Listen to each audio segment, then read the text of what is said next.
Olá, tudo bem? Seja bem-vindo ao canal Meu Momento com Deus. Nessa ocasião nós teremos mais um estudo guiado, né? E isso é maravilhoso. Estamos concluindo mais uma semana, a 12ª semana, a penúltima semana do nosso trimestre.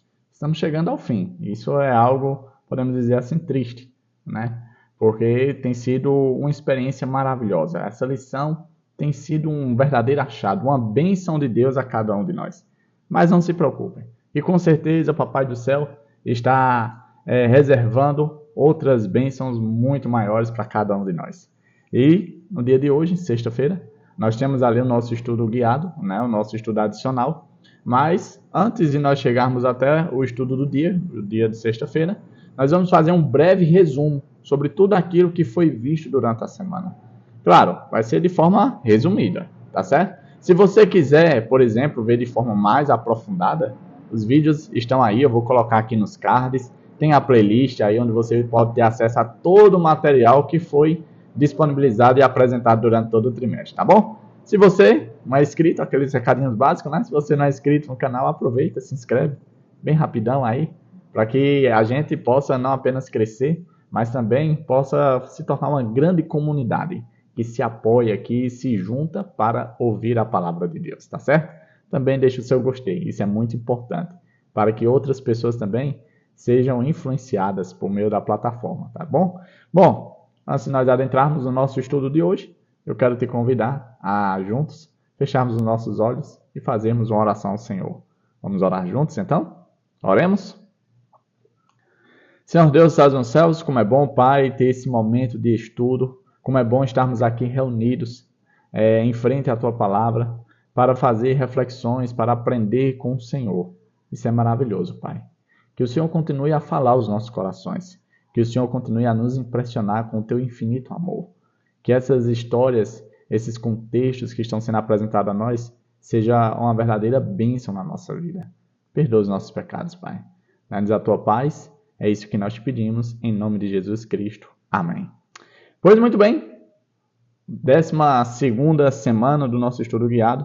Nós começamos ali com o tema de sábado, no dia 14 de setembro. E o tema foi julgado e crucificado. O verso para memorizar se encontra ali em Marcos 15, verso 34, que diz: Por volta das 3 horas da tarde, Jesus bradou em alta voz: Eloi, Eloi, lama sabachthani, que significa, meu Deus, por que me abandonaste? Esse, de fato, foi o verso-chave durante toda a semana. O momento em que Jesus se viu literalmente sozinho. Por que ele se encontrava sozinho? Porque ele tomou uma decisão. A decisão de salvar a mim e a você.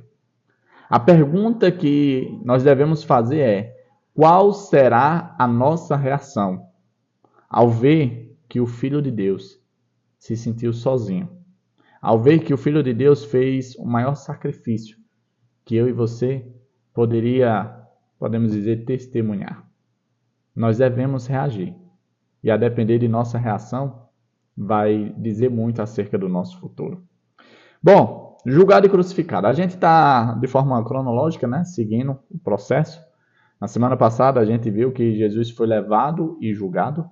Ele foi julgado ali pelos líderes religiosos e agora ele foi julgado pelos líderes gentios, ou seja, os romanos, certo? E após o seu julgamento, ele foi crucificado. Uma coisa interessante é que durante toda essa semana a gente se demorou apenas no capítulo 15, que é o penúltimo capítulo do livro de Marcos. E um outro ponto interessante é que esse capítulo, ele de certo modo está recheado de ironias. E a cada dia foi apresentado uma ironia para nós. Então, vamos logo passar para o dia de domingo. No dia de domingo, o tema foi: Você é o rei dos judeus? Os líderes religiosos levaram Jesus até Pôncio Pilatos, o governador que estava ali responsável pela Judéia. E ali chegaram para ele, e ele ali foi informado que o Jesus, né, o Cristo, ele se identificava como rei dos judeus.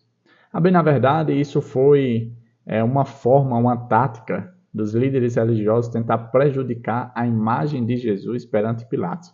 Veja só, imagine uma pessoa se autoproclamando rei, diante vamos dizer assim, do responsável pelo governo romano ali na região.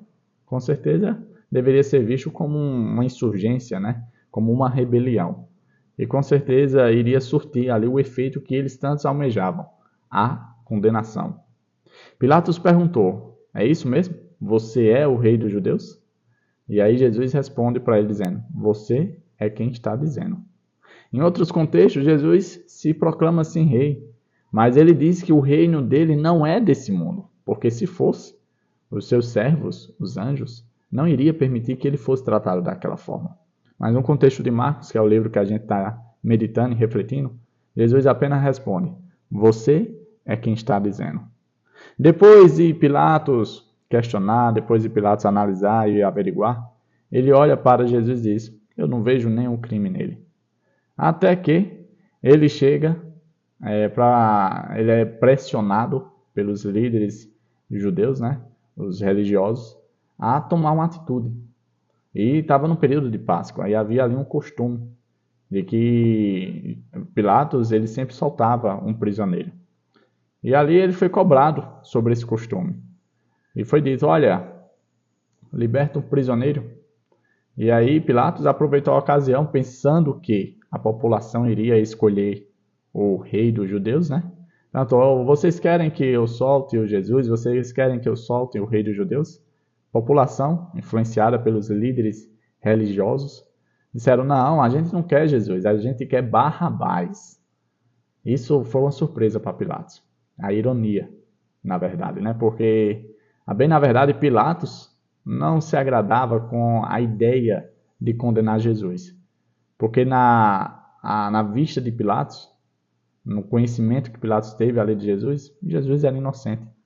Tudo aquilo não passava de uma trama dos líderes religiosos, que eram motivados pela inveja. Ou seja, o próprio Pilatos percebeu isso. Mas Pilatos achava que a população saberia escolher.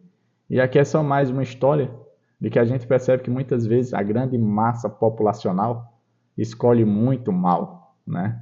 E a gente vê esse exemplo no aspecto sobre Jesus. E ali, Pilatos, com medo de uma represália, com medo de perder os seus status, a sua popularidade, ele atende ao pedido da população. E ali ele condena Jesus a ser crucificado.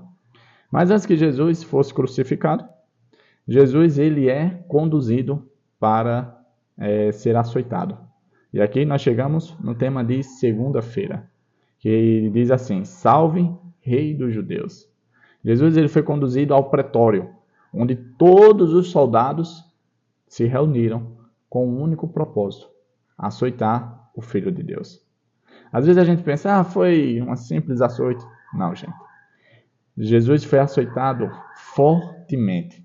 Os romanos eles eram especialistas nesse aspecto, porque esse açoite era simplesmente para preparar o condenado para execução. Ou seja, quando ele fosse executado, ele basicamente já tinha sido executado desde o início, né? Porque o açoite era muito terrível. Mas o problema não está nem no açoite em si.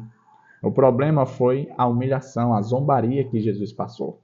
Para você ter ideia, os romanos sabiam a forma como Jesus era identificado, o rei dos judeus. Sabe o que eles fizeram? Eles colocaram um manto sobre Jesus de púrpura. Aquela cor somente governantes, reis usavam. Era a cor que identificava que uma pessoa era uma autoridade. Eles fizeram uma coroa de espinho, colocaram em Jesus. E ali começaram a zombar de Jesus, se curvando, adorando, dizendo: olha, salve o rei dos judeus, aquela coisa toda. Zombando de Jesus. E aqui está a ironia. Mais uma ironia. Quando eles achavam que estavam fazendo pouco da cara de Jesus, né, pouco da pessoa de Jesus, na verdade, eles estavam, de certo modo, de forma inconsciente, reconhecendo a verdadeira realeza de Jesus. Porque, de fato, Jesus não era apenas rei dos judeus, mas Jesus era rei de todo o mundo. Tanto de judeus como de não-judeus. E eles humilharam muito Jesus. Para você ter ideia, os chicotes que eram utilizados para o açoite tinha ali nas pontas pedras, vidro, osso, metal. Às vezes a gente, quando assiste o filme de Mel Gibson, a gente às vezes fica impressionado na cena do açoite. Bem, na verdade, foi bem próximo àquilo mesmo que foi apresentado no filme. E quando a gente vê aquela cena, a gente se choca. E de fato, quando a gente for lembrar do sacrifício de Jesus, deve chocar mesmo. Porque não foi um pequeno sacrifício, não foi uma morte qualquer. Foi a pior morte registrada nesse mundo. E foi por mim, por você. No dia de terça-feira, nós tivemos o tema crucifixão. Jesus, após ser crucificado, após ser zombado, após sofrer muito nas mãos dos romanos, ele agora é conduzido ao Gólgota. Porém, Jesus ele não estava numa situação, vamos dizer assim, fisicamente muito boa. Por mais que Jesus fosse forte fisicamente, uma estrutura robusta, mas após aquele açoite, após aquela humilhação, após a carga do pecado sobre ele, Jesus não era mais o mesmo. Podemos até dizer que ele se encontrava numa situação de desfiguração. E aí o contexto fala que apareceu um homem ali chamado Simão, que era de Cirene. E ali ele foi uma peça fundamental.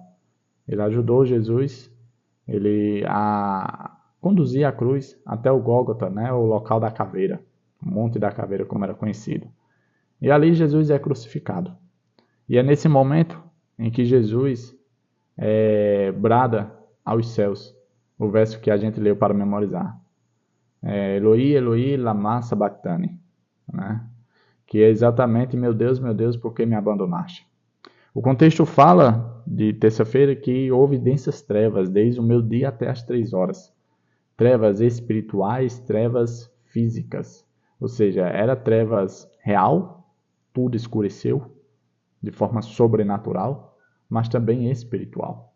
A ponto que quando Jesus expirou, o véu do templo se partiu ao meio, simbolizando ali o fim dos sacrifícios cerimoniais. As pessoas, quando veem esse sacrifício, elas dizem, olha, aqui chegou o fim da obrigatoriedade de observar as leis, porque Jesus cumpriu todas as leis ali na cruz do Calvário. Na verdade, não foi isso. O que estava sendo colocado ao fim eram as leis cerimoniais, as leis que prefiguravam a morte de Jesus. E agora, por ele estar vertendo sua vida ali na cruz do Calvário, não havia mais necessidade da morte de cordeiros e tudo aquilo que acontecia no santuário para apresentar o que estava agora acontecendo no contexto ali apresentado. Um outro ponto interessante também, que eu estou lembrando aqui sobre o tema da crucifixão, foi exatamente o que estava acontecendo. A gente vê ali no contexto do Salmo 22, que desde o Salmo 22 já tinha sido pré-anunciado o que iria acontecer. O momento em que Jesus se sente abandonado pelo Pai por ocasião dos pecados. Deus, ele odeia o pecado. E a gente, quando está em pecado, a gente tem a sensação de abandono, né? Jesus estava experimentando isso. Imagina aquele que era um com o Pai, como ele diz, eu sou um com o Pai. Quem vê a mim, vê a Deus. Quem conhece a mim, conhece a Deus. De tão próximo que os dois são. E agora Jesus experimenta essa sensação de ausência da presença de Deus por conta dos pecados. Eu imagino que foi muito dolorido. Eu e você, por exemplo, nunca iremos conseguir imaginar o que Jesus passou, o que Jesus sentiu por essa situação. E ali, os soldados começam a lançar sorte, né, sobre as vestes de Jesus, que é algo que também está ali apresentado no Salmo 22. Outra coisa que está apresentada no Salmo 22, para você ter ideia, é que as pessoas que passassem por ali iriam balançar a cabeça e iriam zombar de Jesus. Você acredita que naquela ocasião houve muitas pessoas que fizeram sarro com Jesus, tiraram sarro dele, fizeram chacota, dizendo, olha, tu não fez tantas coisas boas, por que tu não desce daí? Por que tu não se salva? Tu não é o Filho de Deus, tu não é o Messias? Cadê o teu poder? Mostra o teu poder, que se tu mostrar, nós vamos crer em você. Ou seja, aproveitaram da ocasião para, na verdade, se prejudicarem, porque foi isso que aconteceu com eles. No tema de quarta-feira, nós tivemos aí o tema abandonado por Deus, que exatamente a gente vai se aprofundar no que estava por trás daquela aparente abandono de Deus. Jesus, quando clama aos céus e pergunta a Deus, por que me abandonaste? A gente vê ali não somente o estrago que o pecado causa, da separação entre a raça criada e Deus, mas também a situação desesperadora que pessoas que estão em volta ao pecado se sentem. Talvez você já tenha se sentido assim, se sentido numa situação de inalcançável, se sentindo numa situação de abandono, numa situação de total desesperança, de tipo, não tem mais jeito, acabou. E aqui nós vemos uma coisa bastante interessante. Muitas vezes a gente é repreendido sobre a forma como nós devemos nos relacionar com Deus. De tipo, você não deve perguntar por quê, você não deve questionar a Deus. O interessante, e ironicamente, é que a gente vê o Filho de Deus se questionando. Senhor, por quê? Meu Pai, por que me abandonaste? Por que me abandonaste? Foi o questionamento que Jesus fez em oração ali. As pessoas pensaram que ele estava chamando por Elias, dizendo, olha, ele tá ficando louco, tá chamando até por Elias. Quem sabe Elias não vem, salve e tire ele dessa situação. No dia também de quarta-feira, foi feito um paralelo, né, entre o início do ministério de Jesus, que começou ali no batismo, e o fim do ministério que estava acontecendo ali na cruz. A gente viu que muitas coisas se encaixavam, era bem próximo e semelhante, né? Por exemplo, Jesus começou no batismo e, de certo modo, Jesus estava finalizando no batismo. Lembra aquele contexto onde os dois discípulos, João e Tiago, quiseram um lugar especial no reino de Jesus? E Jesus diz, olha, vocês não estão prontos, vocês não querem ser batizados como eu serei batizado, se referindo à morte dele, né? Ou seja, começou no batismo e terminou no batismo. Um outro ponto interessante, a figura de Elias, né, apresentada ali, também no contexto final, as pessoas acharam que ele estava falando de Elias, bastante interessante. Os céus se rasgam, o véu se rasga, as duas coisas também. O Espírito de Jesus expira, e por último, a voz de Deus sobre o Filho amado e o centurião que estava ali próximo, que reconheceu que Jesus era o Filho de Deus. E aqui é a coisa irônica. Enquanto os líderes religiosos de longe ficavam zombando de Jesus, um romano que estava ali próximo, que ouviu atentamente as palavras de Jesus, reconheceu que de fato ele era o Filho de Deus. Bom, partindo para a quinta-feira, nós tivemos o tema aí, colocado para descansar. E aqui surge um personagem que é a primeira vez que ele aparece dentro do contexto do Evangelho de Marcos, que é exatamente o José de Arimateia. Quem era José de Arimateia? José de Arimateia era uma pessoa rica, popularmente social alta, né?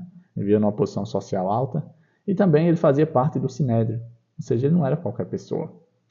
Mas o ponto mais interessante não é sobre a pessoa, mas sim o que ele fez. O contexto fala que ele foi até Pilatos e disse, olha, me dá o corpo de Jesus, ele já morreu. E você vê que ele era uma pessoa de alta posição social, que ele tem essa intimidade para chegar para Pilatos e requerer ali alguns favores, né? E Pilatos diz, que história é essa, rapaz, que ele já morreu?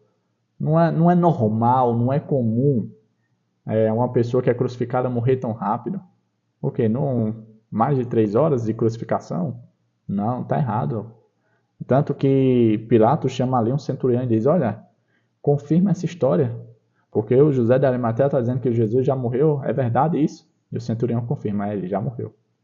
Eu imagino a surpresa que foi, porque, pasmem, por mais que fosse horrível a forma de condenação por crucifixão, era uma morte lenta. E para você ter ideia, uma das formas que eles aceleravam o processo era quebrando os joelhos das pessoas que eram condenadas à crucifixão.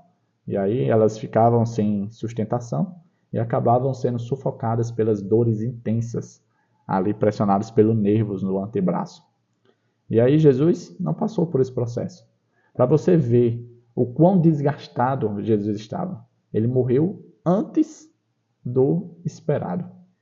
E aí confirma, né, aquilo que muitas vezes as pessoas levantam por aí, a ideia de que Jesus não tinha morrido, Jesus tinha apenas desmaiado. Comprovação histórica, um centurião confirmou, Jesus morreu. Então Pilatos dá ali o direito, né, a José de Arimateia, pode fazer o que quiser com o corpo, está nas suas mãos. O contexto fala que José de Arimateia comprou um pano fino, né, de linho, tecido caro, tecido vamos dizer assim, de luxo, né? E ali José de Arimateia desceu Jesus da cruz e conduziu para uma sepultura, podemos dizer assim, que somente pessoas de posição alta, pessoas abastadas financeiramente, tinham esse direito, esse lugar reservado. Para você ter ideia, no dia de ontem, que foi o estudo de quinta-feira, eu até mencionei a questão de Abraão, Isaac, Jacó e todos os familiares, né, ali, que eram pessoas ricas, vistas pela sociedade como príncipes, que compraram locais como esse para ser o local de sua sepultura. Para você ter ideia, o ponto irônico desse dia de quinta-feira é que as pessoas que deveriam estar zelando e cuidando e providenciando tudo após a morte de Jesus não estavam ali. Os discípulos tinham desaparecido, ninguém sabia onde é que estava o paradeiro. O contexto bíblico não fala sobre o que aconteceu com eles. Até então, sumiram. E aí, uma pessoa do Sinédrio providencia não somente a sepultura, mas a sepultura melhor que havia na época. Ou seja, Deus providenciou até mesmo um melhor descanso para o seu filho. Porque era sexta-feira, o sábado estava se aproximando. E Jesus descansou no sábado, em sua morte. E aqui nós vamos para sexta-feira, que é exatamente o nosso estudo adicional. Foi trazido aqui apresentado 2 textos que eu gostaria de compartilhar com vocês. E o primeiro texto diz assim, ó. Pilatos desejava libertar Jesus. Contudo, viu que não podia fazer isso e ainda conservar sua posição e honra. Em vez de perder seu poder no mundo, escolheu sacrificar uma vida inocente. Quantos, para escapar de prejuízo ou sofrimento, também sacrificam um princípio? A consciência e o dever apontam um caminho, e o interesse egoísta indica outro. A corrente se dirige vigorosamente para um lado errado, e aquele que consente com o mal é levado para as densas trevas da culpa. Só existem 2 caminhos, gente. Não existe uma terceira via. Não existe uma terceira opção, não. Não existe aquela história que todos os caminhos levam para o mesmo lugar. Também isso não existe. 2 caminhos. Pilatos tinha ali 2 escolhas a fazer: inocentar Jesus ou condenar Jesus. Quando ele avaliou os prejuízos, né, vamos dizer assim, as coisas ruins que poderiam acarretar na sua escolha, ele decidiu pela escolha mais fácil, a escolha mais, vamos dizer assim, tranquila, mais egoísta. E ele escolheu condenar Jesus. Às vezes a gente pergunta, mas se Pilatos não condena, como é que Jesus daria a sua vida em sacrifício? Quem disse que para o plano de Deus se cumprir, eu e você precisamos escolher errado? Quem disse que Judas precisava trair Jesus para que o plano de Deus fosse colocado em vigor? Às vezes a gente dá desculpas, né, dizendo, não, mas eu não tinha outra escolha, eu não tinha outra opção. Você sempre tem opção, porque isso é o que Deus garantiu aos seres humanos. Opção de escolha, o livre-arbítrio. O problema é que muitas vezes a gente, tentando saciar um alter ego, né, uma sensação egoísta, a gente escolhe mal. Que a gente possa olhar para esse contexto que a gente viu durante toda a semana e refletir, pensar e lembrar. Jesus, ele tinha a escolha de não seguir por aquele caminho, de deixar de lado o plano da salvação. Ele tinha essa escolha, mas ele escolheu, mesmo assim, mesmo passando por tudo aquilo, toda a humilhação, toda a vergonha, podemos até dizer assim, o descaso, o sofrimento, a dor, a solidão. Ele passou por tudo isso e escolheu ir até o fim. A pergunta que fica para mim e para você é: quais serão as nossas escolhas após refletirmos nessa história? O outro texto que foi apresentado, que também é muito legal e importante, diz assim, ó. A iniquidade de todos nós foi posta sobre Cristo, como nosso substituto e fiador. Ele foi contado como transgressor para nos livrar da condenação da lei. A culpa de todo descendente de Adão pesava sobre ele. A ira de Deus contra o pecado e a terrível manifestação de seu desagrado por causa da iniquidade encheram de profunda tristeza o coração do seu filho. Não podia ver a face reconciliadora do Pai. O afastamento do rosto divino penetrou em seu coração, com uma dor que nunca poderá ser bem compreendida pelo ser humano. Essa agonia era tão grande que ele mal sentia a dor física. Sabe, queridos, não foi qualquer coisa a morte na cruz, o sacrifício de Jesus. Não foi algo simples. Ah, mas ele era o Filho de Deus. Não foi algo simples. Na verdade, eu não consigo nem imaginar. Como o texto bem diz, ninguém vai conseguir imaginar o que Jesus sentiu. Mas uma coisa que eu e você podemos fazer é o seguinte: escolher bem agora. Boas escolhas. Não faça, não desmereça, não trate como de forma descasa, desdenhosa, como fizeram com Jesus, com relação ao sacrifício dele. Faça valer a pena. E a melhor forma de fazer valer a pena o sacrifício de Jesus é tendo esse encontro com ele todos os dias. É fazendo a vontade dele, obedecendo os seus mandamentos, fazendo como Jó fazia. Dar orgulho a Deus, alegria ao coração de Deus. Fazer aquilo que agrada aos olhos de Deus. É dessa forma que eu e você fazemos valer o sacrifício de Jesus. Não foi em vão, porque redimiu a mim e a você. Pagou o preço da grande dívida que contraímos com a ocasião do pecado. Chegamos ao fim de mais um estudo guiado. Encerramos mais uma semana e agora nós vamos dar início à última semana dessa lição, tá? Quando acabar essa lição, a gente vai conhecer uma outra lição que também vai ser maravilhosa. Eu já sei qual vai ser o tema de todo o trimestre, mas eu não vou falar agora, eu vou deixar aí um pouquinho surpresa. Talvez você até já saiba, tá certo? Mas eu sei que com certeza o Papai do Céu vai nos abençoar muito. Mas enquanto não chega, a gente vai ter no nosso estudo guiado todos os dias, tá bom? Que o Papai do Céu te abençoe, te proteja de todo mal e que Ele te traga aqui novamente amanhã para mais uma vez nós termos o nosso encontro, o nosso momento com Deus, o nosso estudo guiado, tá certo? Até a próxima e tchau, tchau.